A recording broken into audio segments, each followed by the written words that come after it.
今天是我表姐家的新房子上梁，想发给我北方的朋友看看我们浙江农村的房子和浙江农村的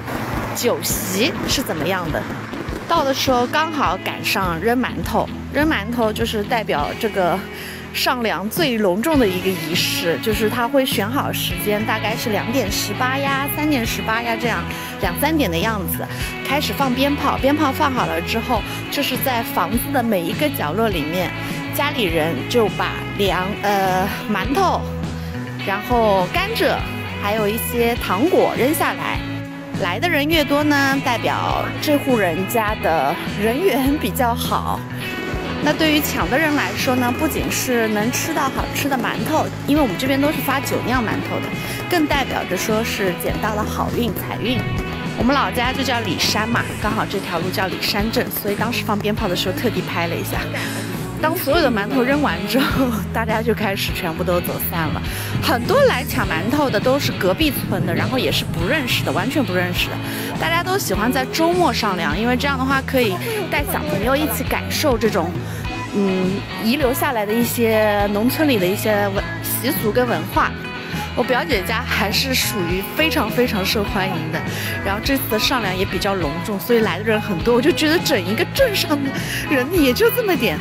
从一大早开始呢，这些厨师们就会开始忙了，所以到2、3点的时候，他们已经非常非常的紧张了，很多菜已经开始要准备起来了。这几年的话，因为大家的思想观念也已经有提升了，所以菜品不会像以前的时候，就20年、30年前，菜很多，然后都是大菜那种，就是反而回归到喜欢吃蔬菜比较多，然后菜数会少一点。不要浪费嘛，然后我刚好走过来拍一下我表姐家的房子，房子里面就不拍了。每一次我有外地的朋友来我家找我玩的时候，或者是我邀请他们来我们老家的安顶山上玩的时候，他们都会说：“你们这哪是农村呀？你们这简直是比城里还要奢华。”我表姐她这个后院每一天晚上都非常热闹，村里面爱玩的人就跑到她这边来喝茶，然后唱歌。这边呢就是摆酒席的那些人，他们临时搭的一个棚，因为有一些的话我们会摆2天3天的，所以这个棚它挺牢固的。今天的日子也特别好，我看到好多户人家在办喜事，然后天气也特别好，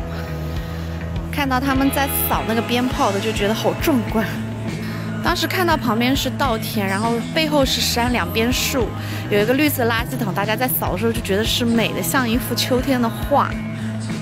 每年下半年是办酒席的旺季嘛，所以像这种好一点的那种厨师团队，他们每年的下半年都忙得不可开交。红烧肉肯定是每一个酒席必不可少的菜。然后像我们的话，就是会这个红烧肉烧了是包着那个酒酿馒头当主食吃的。抢完馒头3点不到，所以可以先回家一趟。到了5点的时候，酒席基本上已经坐满人了。农村里吃饭是真的挺早的。每一桌旁边现在放着一个箱子，上面是没有开封的，里面是放回礼和伴手礼。好了，给你们看一下我们今天这一桌酒席上的每一道菜吧。这2年对刺身也都会有了，因为刺身的话它摆盘很大，就看上去会比较漂亮。冬天的话，我们这边吃的是白切羊肉，然后现在经常看到的菜就是这个涮牛肉片的火锅，边上会配一些菌菇和蔬菜，然后冬天热腾腾的也会很对味。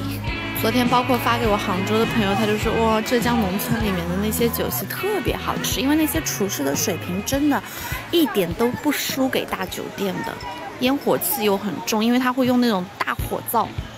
而且这样的话它可以控制那个成本，每一桌的成本比在酒店的肯定规格要高，然后价格还便宜嘛。同样你说农村请厨师来2000块钱一桌，跟酒店里的2000块一桌完全是不一样的。而且它能保证那些食材都是早上海鲜市场活着采购回来的。这次包括那个水果的摆盘也是比较现代的，但是因为农村里面的人吃得很快，所以后面的蔬菜很多都是浪费掉的。今天虽然说起来菜不算多，但是还是我觉得一半以上都没吃完的。这个菜是我们小时候没有吃到的那种锅包肉，北方的菜，小朋友会很喜欢。今天主食有点多啊，酒酿馒头包、红烧肉、锅包肉，还有这个小笼包。不知道为什么冬天好像，包括我们过年的时候，永远会有这个菜，就是虾仁跟青豆的。很多人，尤其是男性啊，最爱的一道菜就是这个酒酿馒头夹那个肉了。还有小朋友最爱的糖醋排骨和三鲜汤。大家吃饭吃的一半的时候，主人家就开始在那边发回礼呀什么的了。我们这次的回礼有红包，也有馒头，然后伴随着鞭炮声声，说明今天的上梁仪式完美的结束了。好了，也祝所有刷到这个视频的小伙伴们能够红红火火，蒸蒸日上。